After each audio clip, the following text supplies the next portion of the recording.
नमस्ते दोस्तों, जोहार। मैं अभिषेक चक्रवर्ती आप सभी का फिर से अपने यूट्यूब चैनल पर स्वागत करता हूं। दोस्तों, आज जो है आप सभी का क्लास 10 का सामाजिक विज्ञान यानी सोशल साइंस का एग्जाम होने वाला है और उसका top most VVI important questions देखने वाले, जो कि आज के एग्जाम में बहुत सारे क्वेश्चंस जो है यही से आपके पूछे जाएंगे। साथ ही ये क्वेश्चंस ना केवल आज के एग्जाम के लिए बल्कि फाइनल में भी आपके बहुत काम आने वाले हैं, तो एक एक क्वेश्चन को बारीकी से नोट करते चलिएगा। तो चलिए दोस्तों, एक एक क्वेश्चन को देखते चलते हैं। और अगर आप लोग चैनल पर नए हैं तो चैनल को जरूर सब्सक्राइब कर लीजिएगा, ताकि आगे की वीडियोस को नोटिफिकेशन सबसे पहले आपको मिल पाए। और जल्दी जल्दी आप वीडियो को शेयर कर दें और नीचे कमेंट करके बताइए कि आप किस सब्जेक्ट की तैयारी करना चाहते हैं। तो चलिए दोस्तों, आज का पहला क्वेश्चन देख सकते हैं क्या पूछा गया है। जब हम लैंगिक विभाजन की बात करते हैं तो हमारा अभिप्राय होता है। तो जब हम लैंगिक विभाजन का बात करते हैं तो हमारा अभिप्राय किससे होता है?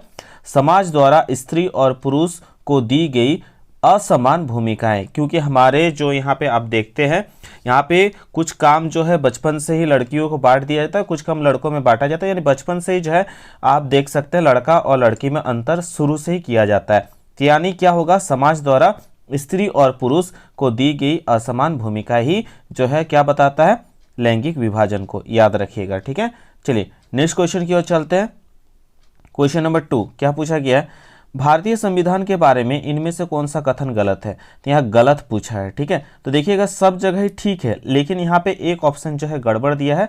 क्या दिया है? कि यह एक धर्म को राजकीय धर्म बताता है। देखिए हमारे यहाँ जो है सभी धर्म को माना जाता है, ऐसा नहीं कि केवल एक धर्म को जो है यहाँ पे माना जाता है।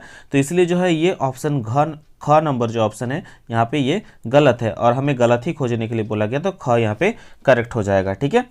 चलिए नेक्स्ट क्वेश्चन की ओर चलते हैं। क्या बोला गया देख सकते हैं।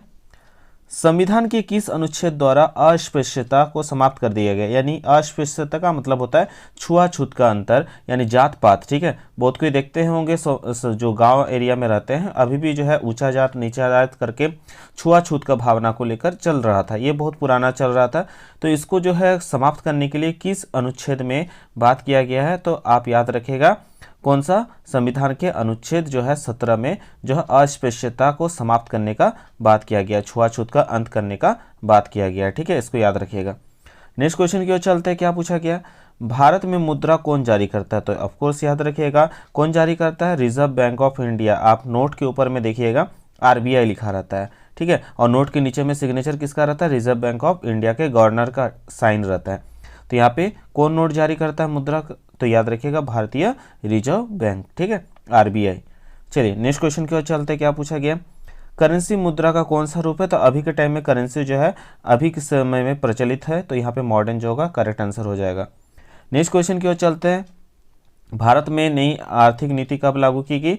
तो कब लागू की गई थी? 1991 में। आप सभी देखे होंगे एक वेब सीरीज जिसका नाम था हर्षद मेहता का स्कैम।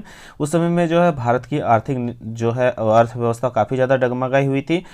उसी समय में जो है तत्कालीन जो वित्त मंत्री थे मनमोहन सिंह के द्वारा नई आर्थिक नीति के लिए 3 चीज़ों का सुझाव दिया जाता है, कि जिसको हम कहते हैं LP और G, यानी लिबरलाइजेशन, प्राइवेटाइजेशन और ग्लोबलाइजेशन, ठीक है। ये 3 चीज़ लाया जाता है किनके द्वारा? तत्कालीन वित्त मंत्री मनमोहन सिंह जी के द्वारा, ठीक है। याद रखिएगा इस चीज़ को, ठीक है। ये कब लाया गया था? 1991। चलिए नेक्स्ट क्वेश्चन की ओर चलते हैं। विश्व व्यापार संगठन की स्थापना कब हुई? तो याद रखिएगा 1995 में। आप लोग नीचे कमेंट करके बताइए विश्व व्यापार संगठन की जो है मुख्यालय कहाँ पे है, ठीक है। ये क्वेश्चन भी पूछा जाता है। नेक्स्ट क्वेश्चन की ओर चलते हैं। क्या पूछा गया? वैश्वीकरण की शुरुआत किस वित्त मंत्री द्वारा किया गया? तो वैश्वीकरण की शुरुआत जो है मैंने अभी बताया, ग्लोबलाइजेशन क्या लाए थे 1991 में, 1991 में जो है मनमोहन सिंह जी को द्वारा LPG लाया गया था, लिबरलाइजेशन, प्राइवेटाइजेशन और ग्लोबलाइजेशन। इसी को कहते हैं, ग्लोबलाइजेशन को ही हिंदी में कहते हैं हम लोग वैश्वीकरण। क्या कहते हैं? वैश्वीकरण। तो किनके द्वारा लाया गया था? डॉक्टर मनमोहन सिंह। वो क्या थे? भारत के वित्त मंत्री थे, और जो आगे जाकर क्या बनते हैं? भारत के प्रधानमंत्री भी बनते हैं, ठीक है। याद रखिएगा। नेक्स्ट क्वेश्चन की ओर चलते हैं। क्या बोला गया? व्यापारिक बैंक के क्या कार्य है? तो व्यापारिक बैंक के बहुत सारा काम होता है। पहला साख का निर्माण करना, जरूरतमंदों को ऋण देना, और जो लोग जमा करने आ रहे हैं उनसे जमा स्वीकार करना। यानी ये सभी ऑप्शन करेक्ट है। ऑप्शन नंबर घ जो होगा यहाँ करेक्ट आंसर हो जाएगा, ठीक है। नेक्स्ट क्वेश्चन की ओर चलते देखिए, और एक इंपॉर्टेंट क्वेश्चन है। जब फोर्ड ने भारत में अपना विनिर्माण संयंत्र स्थापित किया तो उसने डैश के साथ सहयोग किया। तो किसके साथ सहयोग किया? महिंद्रा एंड महिंद्रा के साथ सहयोग किया। ठीक है, तो ये थे आपके 10 MCQ टाइप क्वेश्चंस जो कि पूछे जा सकते हैं आपके आज के होने वाले एग्जाम में। ठीक है, जो बार बार प्रीवियस ईयर क्वेश्चन में भी ये सवाल पूछे गए हैं। तो एक एक क्वेश्चन को अच्छे से प्रैक्टिस करके जाइएगा, जो जो चैप्टर से इंपॉर्टेंट बार बार पूछे जाते हैं। ठीक है, अगला क्वेश्चन दिया गया है, मुद्रा की परिभाषा दे। ये आप लोग का लिखित में आएगा। तो मुद्रा जो है, साधारण शब्दों में मुद्रा का अर्थ होता है धन दौलत, जिसके इर्द गिर्द जो है सारी आर्थिक गतिविधियां होती है। बिना पैसा का जो है इकोनॉमिक एक्टिविटी होता है, नहीं होता है। ठीक है, तो वही इसका मतलब होता है। ठीक है, चलिए नेक्स्ट क्वेश्चन की ओर चलते हैं। चैप्टर का नाम है मुद्रा और साख। तो मुद्रा के बारे में भी समझ लिया, तो साख क्या होता है भैया? तो साख देखिए, अर्थशास्त्र में साख का अर्थ होता है ऋण लौटाना या भुगतान करने की क्षमता में विश्वास होना। ठीक है, ऋण लौटाना या और भुगतान करने की क्षमता में विश्वास होना। ठीक है, आप लोन ले लिए और लोन को भुगतान करने में आप विश्वास के वो पात्र है या नहीं, ये कौन बताता है? साख बताता है। तो साख के दो पक्ष होता है, एक जो होता है ऋण देने वाला, जिसको हम कहते हैं ऋणदाता, वो किस आधार पे देता है कि विश्वास करता है कि जो हमसे ऋण लेने वाला है वो हमको ऋण दे देगा। विश्वास के आधार पर जो हमको क्या देता है? ऋण देता है। और जो ऋण लेता है, वो जो ऋण लेता है, ठीक है, ऋण कौन हो गया? ऋणी कौन हो गया? यहाँ पे देखिए दूसरा पॉइंट लिखा गया ऋणी। एक है ऋणदाता और दूसरा हो गया ऋणी। जो ऋण लेता है और उसे एक निश्चित अवधि के बाद एक हम लोग जो है उस पर क्या इंटरेस्ट चार्ज करते हैं कि इतना ब्याज के साथ आपको पैसा को देना है। ठीक है, तो जो ऋणी होता है वो ऋण लेता है अगला से, ऋणदाता से, और इसे एक निश्चित अवधि के बाद मुद्रा ब्याज सहित क्या करना पड़ता है? लौटाना पड़ता है। इसको भी आप लोग नोट कर लीजिएगा, VBI क्वेश्चन है एग्जाम पॉइंट ऑफ व्यू से और फाइनल एग्जाम के लिए भी। ठीक है, अगला जो है वैश्वीकरण चैप्टर से पूछा गया था। तो वैश्वीकरण के बारे में अभी तो हमने समझ ही लिया, तो और एक बार अच्छा समझ लेते हैं। वैश्वीकरण का अर्थ होता है हमारी अर्थव्यवस्था को संसार की अन्य अर्थव्यवस्थाओं से विदेशी व्यापार एवं विदेशी निवेश से जोड़ना। ठीक है, अब जानते हैं कि पैसा जो है तब छपता है जब हमारे देश के पास गोल्ड और फॉरेन रिजर्व हो। ठीक है, फॉरेन करेंसी का रिजर्व हो, तभी उस हिसाब से करेंसी हम लोग का देश में प्रिंट होता है ना। तो इसलिए क्या होना चाहिए? विदेशी निवेश होना चाहिए देश में। तो वैश्वीकरण के द्वारा क्या मकसद था कि संसार के अन्य अर्थव्यवस्था से विदेशी व्यापार एवं विदेशी निवेश को जोड़ देना। ठीक है, इस कार्य में बहुराष्ट्रीय कंपनियां, क्या लिखा हुआ देखिए, इस कार्य में बहुराष्ट्रीय कंपनियां बड़ी महत्वपूर्ण भूमिका निभाती है। ठीक है, मल्टीनेशनल कंपनी जिसको हम कहते हैं। ठीक है, जब वे जैसे आप देखे होंगे इलॉन मस्क का कंपनी हो गया।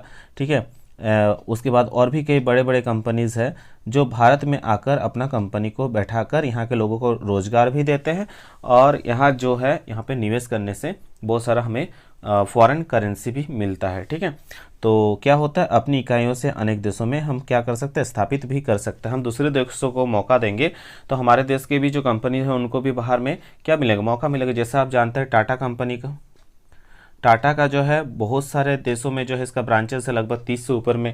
ठीक है, तो यानी क्या होता है कि आप जब किसी को मौका देंगे तो वो भी आपको मौका देगा कि आप अपने देश का निवेश अन्य देशों पे कर सकते हैं। ठीक है, चलिए नेक्स्ट क्वेश्चन की ओर चलते हैं। ये सब काफ़ी विस्तृत से हम लोग पढ़ेंगे। अगर आप लोग चैप्टर पढ़ना चाहते हैं, चैप्टर अगर पढ़ा देंगे तो आप लोग का एक क्वेश्चन भी नहीं छूटने वाला, मैं ये दावे के साथ कह सकता हूँ आप लोगों को। ठीक है, तो आप लोग कितने बच्चे इच्छुक हैं नीचे कमेंट करके जरूर बताइएगा। SST में आप लोग फोड़ दीजिएगा, जिस भी सब्जेक्ट में पूछना है एकदम पूछ लीजिए, आप लोग एग्जाम में फोड़ के आने वाले। ठीक है, इसके बाद दोस्तों नेक्स्ट क्वेश्चन क्या पूछा गया है, क्रेडिट मनी क्या है? तो देखिए, क्रेडिट कार्ड को जो है प्लास्टिक मनी के रूप में जाना जाता है। आप लोग देखे होंगे बैंक के द्वारा दिया जाता है क्रेडिट कार्ड, वो प्लास्टिक मनी के रूप में जाना जाता है। क्रेडिट कार्ड जो है एक छोटा प्लास्टिक कार्ड होता है जो बैंक वित्तीय संस्थाओं द्वारा जारी किया जाता है। इसको याद कर लीजिएगा। तो ये कुछ इंपॉर्टेंट क्वेश्चन थे सब्जेक्टिव और ऑब्जेक्टिव, जो कि आज के एग्जाम में आप लोगों को पूछे जा सकते हैं। तो इसलिए आप लोग एक एक क्वेश्चन को आप लोग बारीकी से करके प्रैक्टिस करके चले जाइए। हालांकि मैंने समझा दिया, आप लोग को रटने की आवश्यकता नहीं है। एक बार फिर से सुन लीजिएगा 2 बार वीडियो को। ठीक है, तो आशा करते हैं आज का वीडियो आप सबको पसंद आया होगा। जितना भी हो सके मैंने इंपॉर्टेंट क्वेश्चन आपको करा दिया। आप लोग आगे क्या तैयारी करना चाहते हो वो भी नीचे कमेंट करके बताइएगा, और जल्दी जल्दी इस वीडियो को अपने दोस्तों के साथ शेयर कर दीजिएगा। तो मिलते हैं दोस्तों एक नए वीडियो में, तब तक के लिए धन्यवाद। जय हिंद, वंदे मातरम।